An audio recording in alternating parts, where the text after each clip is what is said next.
Complicated session. Good morning, Georgie. How are you? Okay, we are at 33a at the Mishnah. Shokit ve'elachai v'opel matzah and dam ksherim. This is going to get involved for a while now, all about tuma and tahara, purity and impurity. So we know that the avos tuma, the largest, the highest level of impurity that can cause impurity, is a corpse. And then after that, you have something called an avatuma, which is a nevela, a zav, a ziva, and then you have a rishon latuma, and then you have a sheni latuma. Now they made different decrees that we're going to see for sacrificial foods, that we viewed one's unwashed hands as a sheni latuma. Now, a sheni latuma, technically speaking, can't really contaminate anything, but they made decrees for truma and for kodesh. So your hands are considered a sheni latuma. That's a rabbinic decree, which will have a practical ramification if you were to touch truma or if you were to touch kodesh, sacrificial foods, without washing them. So we're talking now about an animal, either domesticated or wild, v'ov, and a bird, and the blood didn't come out. Now, why is that relevant? The blood didn't come out because we know that the rule by tuma is it has to be susceptible to accepting tuma. How do you become susceptible? By one of the 7 liquids. So if somehow you checked an animal and the blood didn't come out, maybe it stayed in the organs or whatever, it stayed inside, so then that's ksherim. That's fine, that's kosher. And you could eat it, v'ne'achalim biyadayim musavos. You could eat it with hands that are unwashed, because there's no problem of risking that it's going to become impure, because it's not wet. It doesn't have blood on it.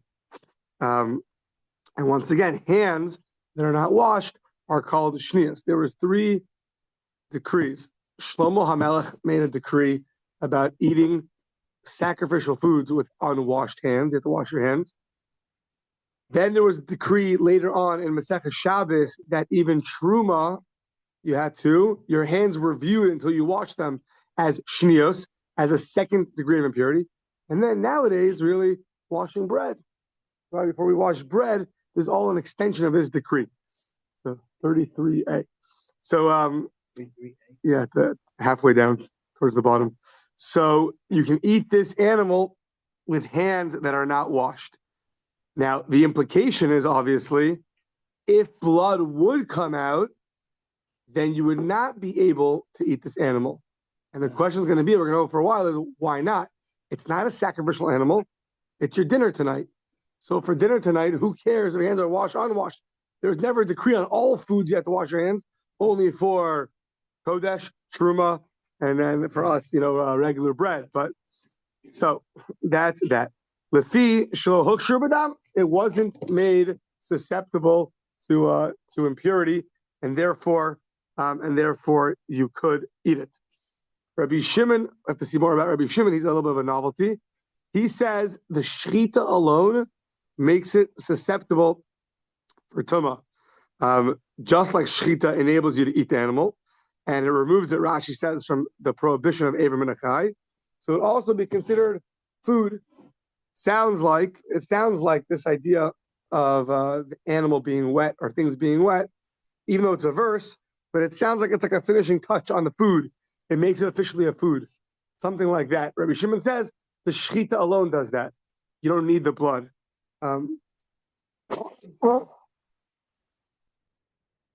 Yeah. So he's a novelty. Usually, we always need a liquid to. It's a pasuk, a liquid to make it susceptible to tumah. Okay, so here's where the fun begins. It wasn't fun until now. Here you go. Taima delo yatsa mehendam. So the reason why you can eat this animal, the implication is because blood didn't come out. Ha yatsa mehendam. If blood did come out, ein ne'achalim biyadayim musavos. Then you can't eat it with unwashed hands. Why? Why not? Amai yadayim shniosein. Rabbinic decree that your hands are considered a 2nd degree of impurity. Now, 2nd degree of impurity only makes truma or kodesh, 3rd and 4th degree of impurity. So what's going to happen? You're going to eat a mundane animal, and therefore nothing. So the ein sheni osa shishi b'chulin. Second degree. This second degree of impurity cannot make mundane things that are mundane impure, because this is a decree specific for kodesh, sacrificial offerings, and truma. And before you touch those, you eat. Well, we'll see. You eat those or you touch those, we'll see. You have to wash your hands. So this is the question that we're going to spend time now figuring out. What is our Mishnah talking about? If it's a regular animal, the implication is very, very difficult. It doesn't seem to make any sense.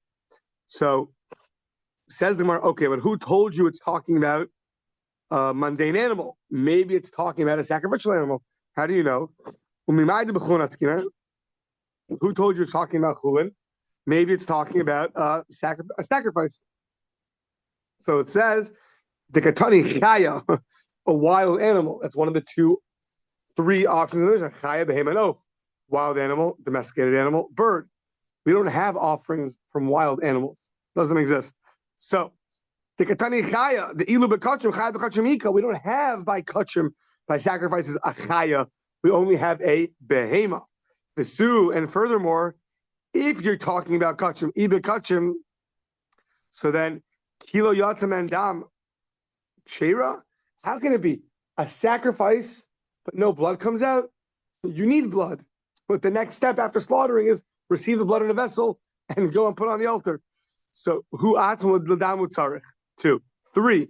The su ibe kachim ki yatzam and dam mi machshir. Kachim are unique. We'll see also a special dispensation by kachim, by sacrifices. You don't need blood to make it susceptible to impurity. Sorry, the other way. Blood does not make it susceptible to impurity. How do I know? Because it's going to be like this. Blood is going to be compared to water in the verse, unique to sacrifices. We're comparing blood to water. Water you can just spill on the ground. Blood for a sacrifice, you cannot spill on the ground. It has to go into a vessel. So because it's not comparable to water, the blood is not going to cause susceptibility to impurity. It says, you got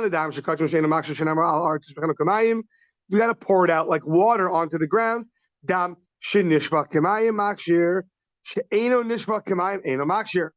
If it doesn't spill on the ground like water, it can't cause susceptibility to impurity.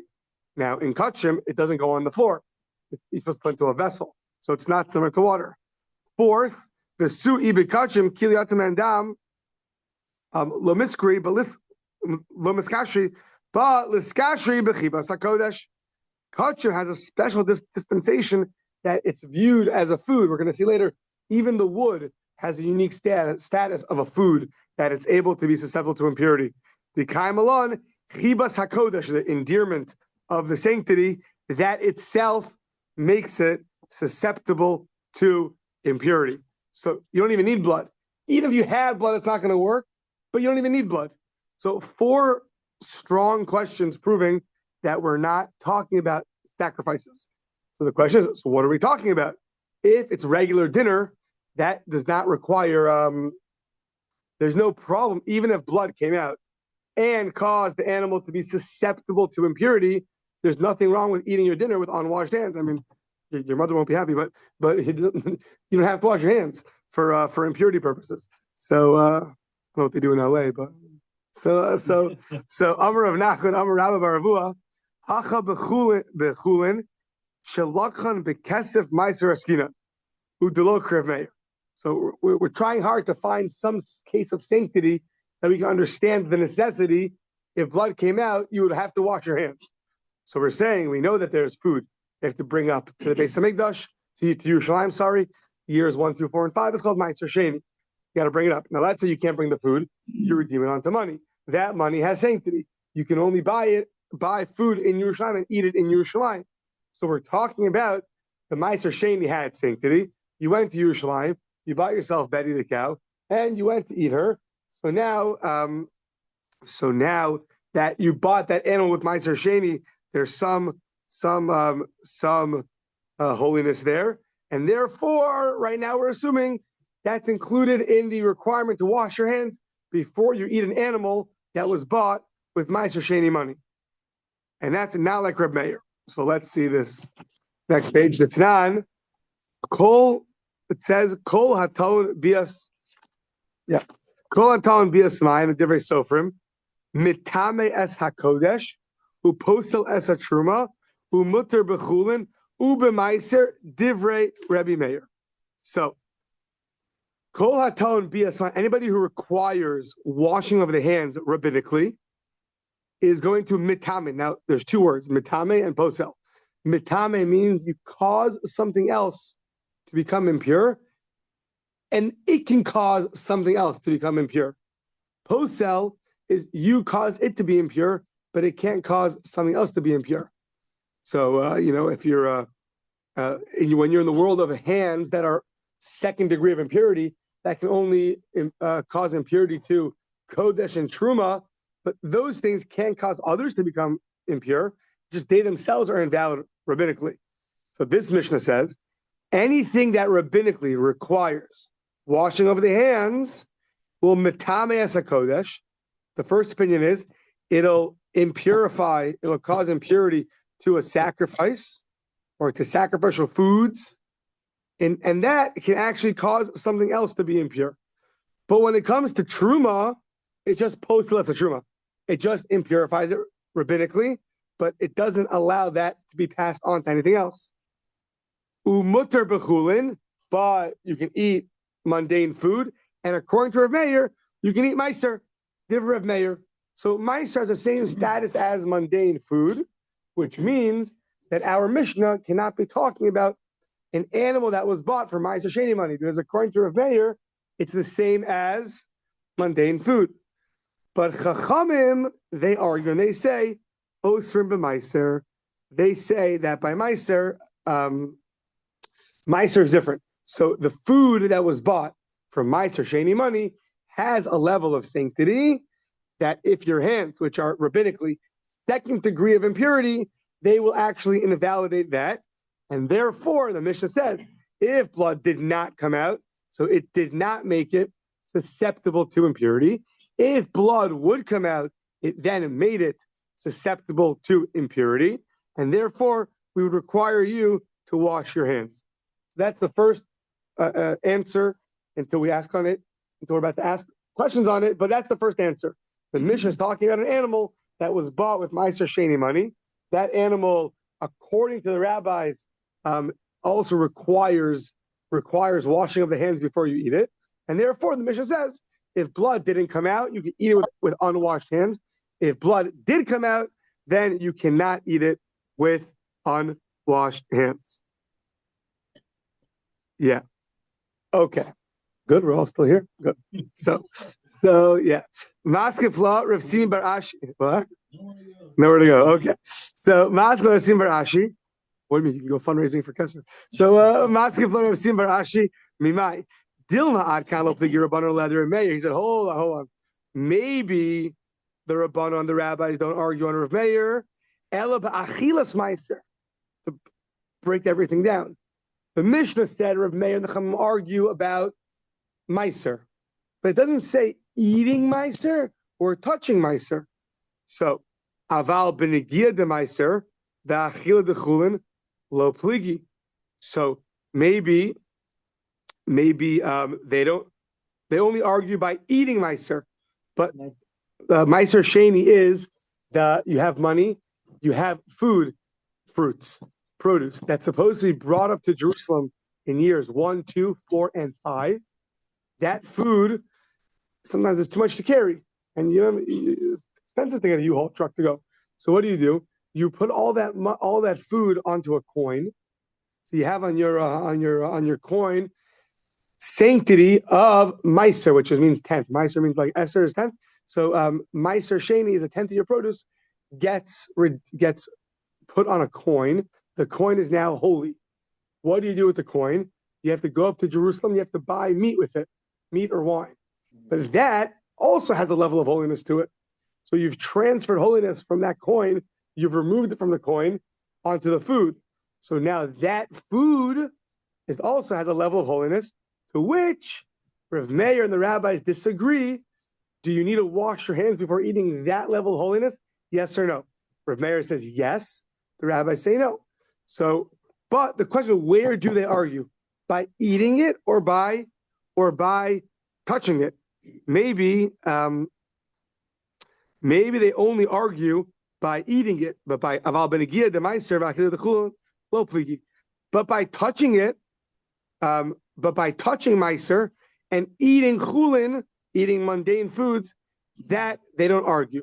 Now, what's the case in our Mishnah? The case in our Mishnah is you really plan to go eat the animal. So the Gemara says v'hanigiyahi, but here you're touching it. Midikatani ne'echolin b'yadayin musavos. Milo askina de kasapi lechavre. Interesting assumption. You have a friend who's going to be feeding you. I don't know. I'm not clear why you're not feeding yourself, but maybe I don't know. I don't know. But we're talking about your hands are unwashed, and someone else is feeding you. So maybe they only argue by eating, but by touching it, they don't argue, and therefore, 1 second, and therefore,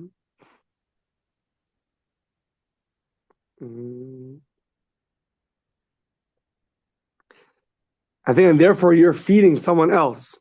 I don't know why it's not a case of you're eating it yourself. That I'm not clear. So, maybe the language of the Mishnah says it can't be eaten, it can't be fed to others. No. What? I said, that's we're not presumably dealing in the Mishnah with the case where the one who eats is fed by his fellow. Right. So you're not feeding. You're not eating it. Your friend who has unwashed hands, he's feeding you. So what's the most that he's doing? Touching the meat. I'm saying, why is he feeding you? Why can't you feed yourself? Last night I fed myself. What? No, I think so. What? I don't. No, the point is that it's also, that's the point. The point is that it's also talking about a case where someone's feeding you. That it's not only where you feed yourself, but it's also a case. It's talking about all cases. So even a case where someone's feeding you, that's also included in the Mishnah. Now, in that case where someone's feeding you, so he has unwashed hands. So what is he doing? He's touching the animal that was bought with money that was brought to Jerusalem that had to be redeemed, had to be used to buy an animal. He bought that animal. Now that animal, so now there's a debate with Meir and the rabbis. If you have unwashed hands, can you deal with that animal? Now, what does deal with that animal mean? We're saying now, who said it means eating and touching? Maybe they only argue by eating, but our mission is talking about even where someone else feeds you. So since the case of someone else feeding you, the most that guy is doing is touching and not eating. So really our mission could be according to everybody. Even Rav Meir, who says that you have to have clean hands, you have to wash your hands before eating that animal. Even he'll agree though, if you're just feeding it to someone else, then you do not need to wash your hands. So the Mishnah could be according to both Rav Meir and the Chachamim. It's just a funny case because if it's all inclusive, then it's also including a case where you're feeding yourself, and then it can't be like Rav Meir. So I don't know why it does that.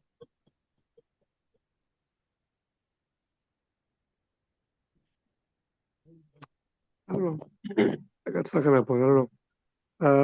Rashi.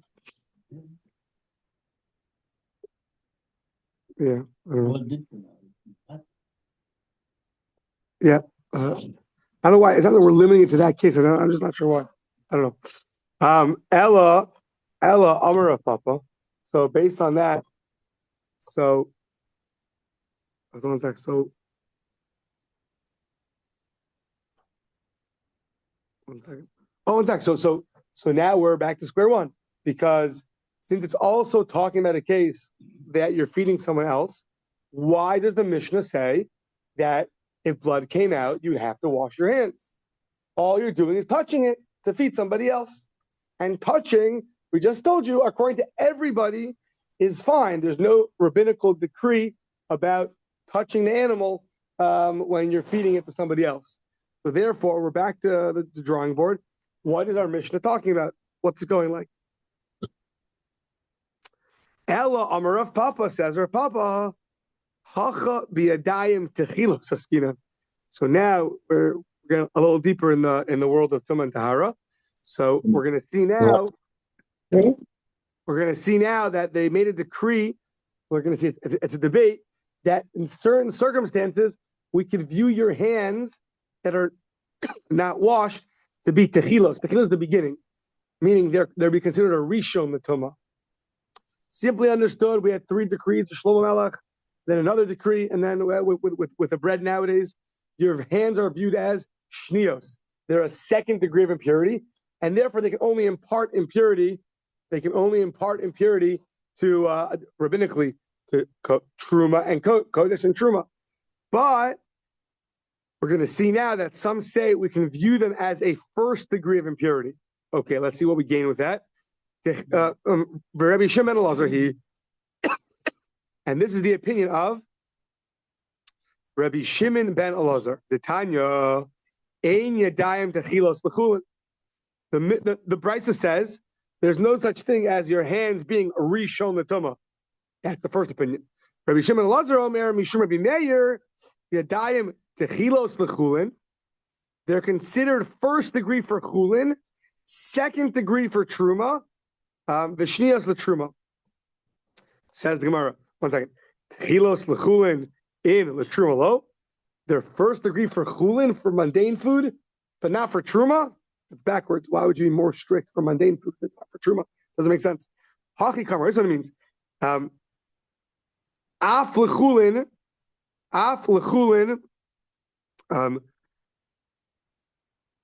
It means even for chulin. Shnios l'truma in l'chulin. One second. So af l'chulin. It means that they are considered first degree decree impurity, even for chulin, not only for truma, which has a level of sanctity, but even for chulin. So says the Gemara, shnios l'truma in l'chulin lo. One sec. But their first decree for even chulin, but second degree for only truma and not chulin.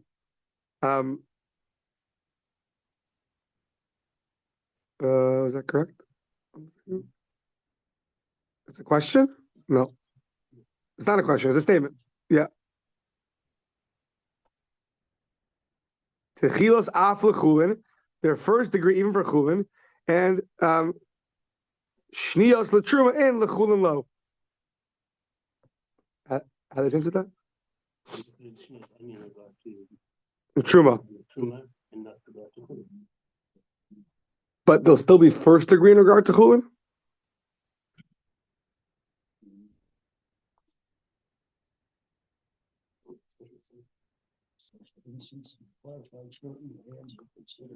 Okay. The ordinary unclean hand, which of course considered for truma. Right. So sometimes there's special cases where they're considered a first degree for chulin. We'll see. The general rule is they're only considered a second degree only for truma. But there's certain circumstances where it's even first degree for chulin. What's that case? Where do you have a case where you have hands being first degree of impurity? In the Tanya, so you about to walk into a house, and then the house says do not enter, right? So it says do not enter, but you get very curious, so you open the windows and put your hands in. And then next thing you know, you get yelled at because the house is a house of tzaras. So now the Tanya hichnis yadav l'bayis hamenuga. So now we have a debate. You stick your hands, not your body, only your hands into a house that is full of tzaras. Or not full. It has some tzaras there. So now, yadav techilos, divrei Rabbi Akiva. According to Rabbi Akiva, your hands are considered now first degree of impurity. Nope. Yadav shnios, they're considered second degree. Okay. Now, says the Gemara, one sec. The kuli alma, bia b'miktas, lo shmei bia. There's a debate in Shas. How do you consider partial entrance? Is that considered like halachically a full entrance or not a full entrance? right? It could have ramifications for people. Let's say it's brought down a few hundred years ago. Oops, either coming near the kotel or touching the kotel, right? If you consider a partial entrance like a full entrance, maybe once you've already entered, it's like you're fully there halakhically. But he's saying now that these two opinions hold that partial entrance is not considered a full entrance, which means putting your hands in should not have any ramification on the rest of your body. Here we're talking about a decree that was made on your hands, lest your whole body, meaning we made your hands impure rabbinically so that your whole body shouldn't go in and then be rabbinic and then be biblically impure.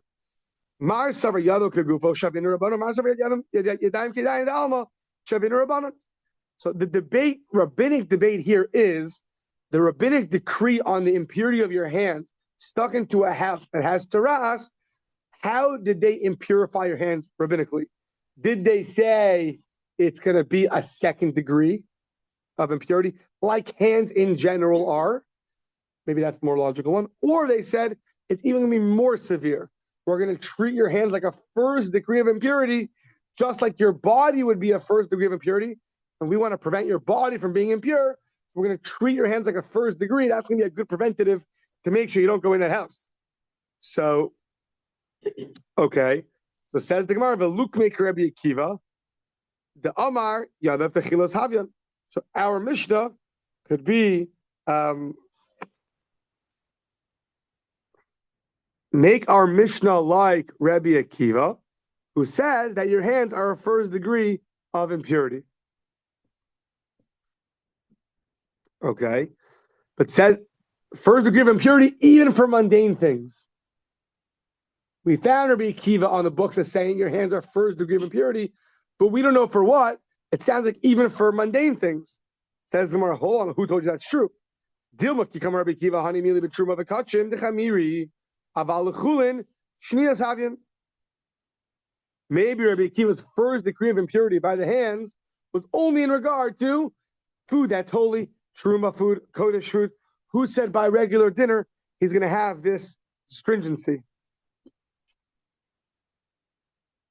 V'lahavyan nami shniyas. Okay, so let them be a second degree of impurity.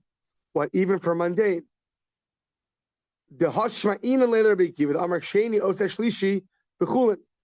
heard a novelty of Rabbi Akiva that second degree of impurity, which is rabbinical, can even make something a third degree, even if it's mundane. Usually, a second degree of impurity can only make truma or chulin or truma or kodesh, either sacrificial foods or truma foods, a third degree of impurity. But we never found, other than right here, by mundane food, that you can make it into a third degree. No such thing in mundane world of a third degree of impurity. Where do we see that? The Tanan says, the Mishnah, Bo Bayom. I think this is the Bo Bayom that they enacted 18 things. I don't remember. No, Bo Bayom, that Rabbi Elazar ben Azariah became the Nasi from the Gemara in Brachos, right? He was from the Pesach Seder, 18 years old, like 70 years old. So that's this. That he became the leader of the Jewish people. And Rashi says that whenever you see in the Gemara Bo Bayom on that day is referring to the day he was appointed. One day?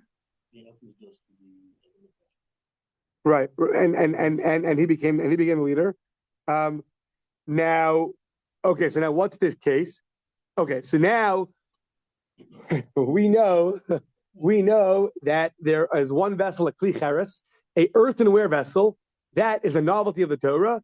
It can cause impurity just by being in its interior, being in the airspace. So let's say you have a sheretz, a creepy crawly in its airspace.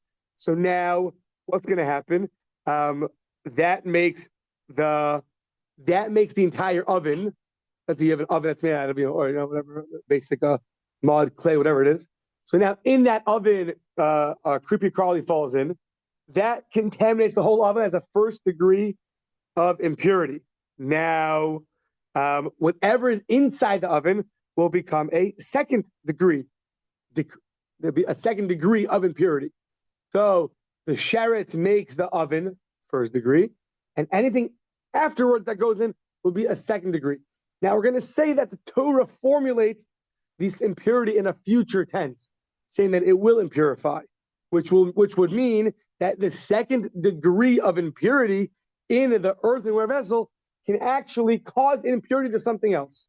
Usually, second degree cannot cause impurity to something else, except for rabbinic decrees on holy foods. But other than that, it doesn't do that. So, but we have a novelty over here from Rabbi Akiva, the Tnan Boba Yom Darash Rabbi Akiva v'Kol Kli Cheres. That day he expounded the Kol Kli Cheres, any earthenware vessel, Yitma, it's going to cause impurity. Tamelo Namar, it doesn't say it became impure. It will cause impurity. The thing that's in the earthenware vessel will cause impurity. Ella, what does that mean? Yitma l'tamei achirim. It will cause impurity to impurify other things. Limein al kikar sheni shuos Chulin. A novelty from an earthenware vessel. If you have your loaf of bread, you're lowering it inside the oven to roast it, and then you find out that in the oven there was a creepy crawly. You didn't check well enough. Well, now your bread is a second degree, and now it can cause a third degree. So maybe that's going to be our Mishnah. That's the case where a mundane animal, if blood would come out, it would be susceptible to impurity.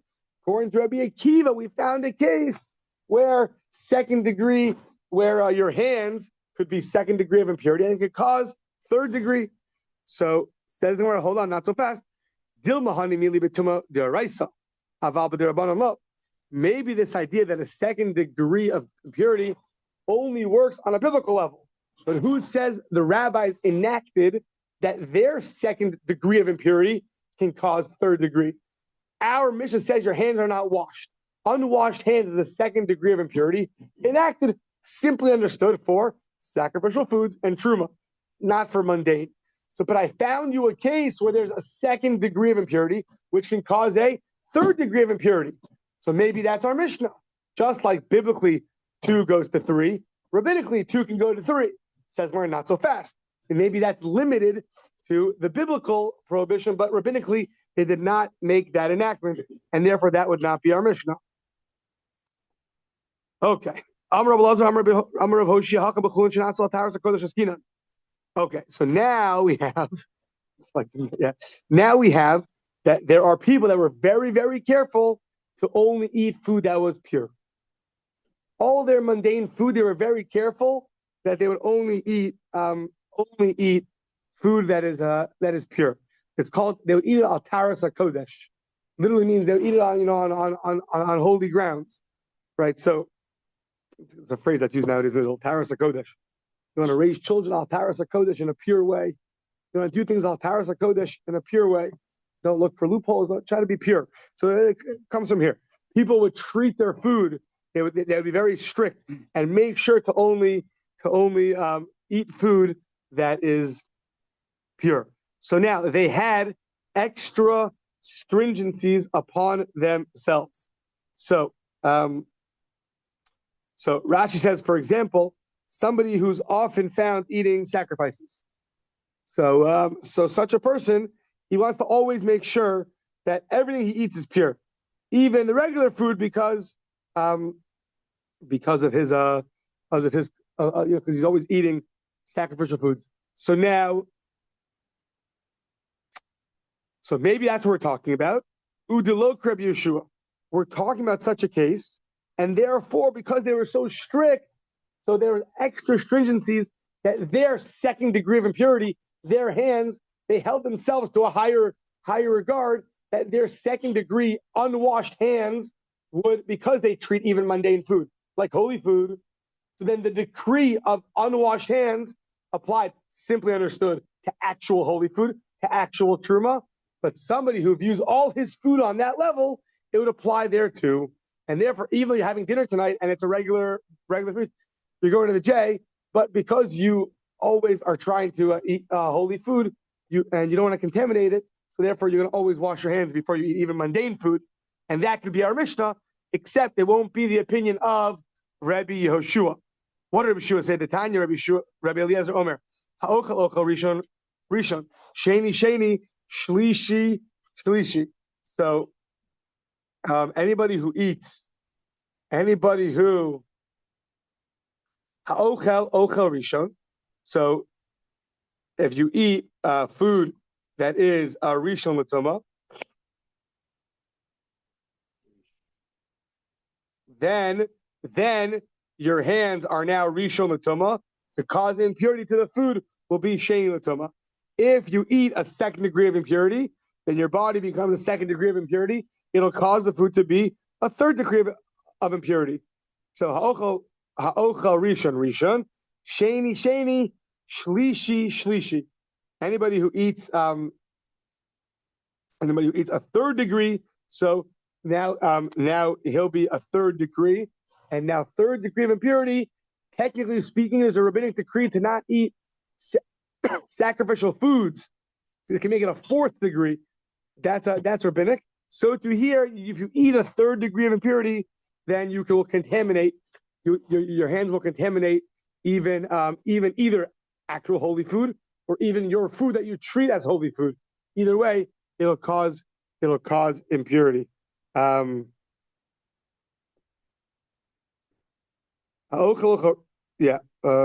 Yoshua Omer, ha'ochel rishon b'sheni.